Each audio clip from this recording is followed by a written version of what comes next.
Cene hotelskog smeštaja na domaćim planinama na nivou su prošlogodišnjih od 1900 dinara na Vlasini pa do 115 evra početkom januara na Kopaoniku. Očekujemo znači bar što se tiče raspusta, novogodišnji paket aranžmana 100% popunjenost na Kopaoniku. Što se tiče konkretno hotela Putnik, mi smo zadnju sobu za novogodišnji paket aranžmane prodali još pre mjesec dana.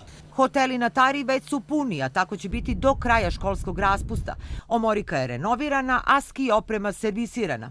Programe koje smo sačinili za ovu sezonu su takvi da našim gostima ne sme biti dosadno ni jednog momenta u boravka u našem hotelu. Ako vremenski uslovi ne dozvoljavaju da budu na skijalištu ili na sankanju, onda mogu biti u hotelu gde će ih zabavljati naši animatori, rekreatori. I na Divčibarama su spremni za početak zimske sezone. Već od narednog vikenda naši hoteli primaju goste.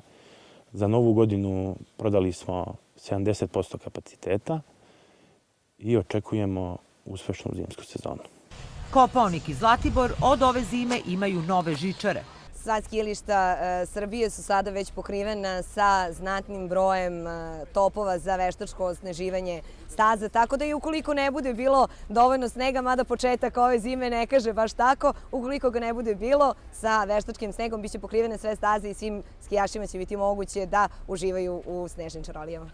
Osim u hotelima, turisti će se ove zime odmarati i u privatnom smeštaju. Tokom zimskog raspusta pansion u seoskim domaćinstvima u okolini Zaječara koštaće 1000 dinara, a u pojedinim zlatiborskim selima 3000 dinara.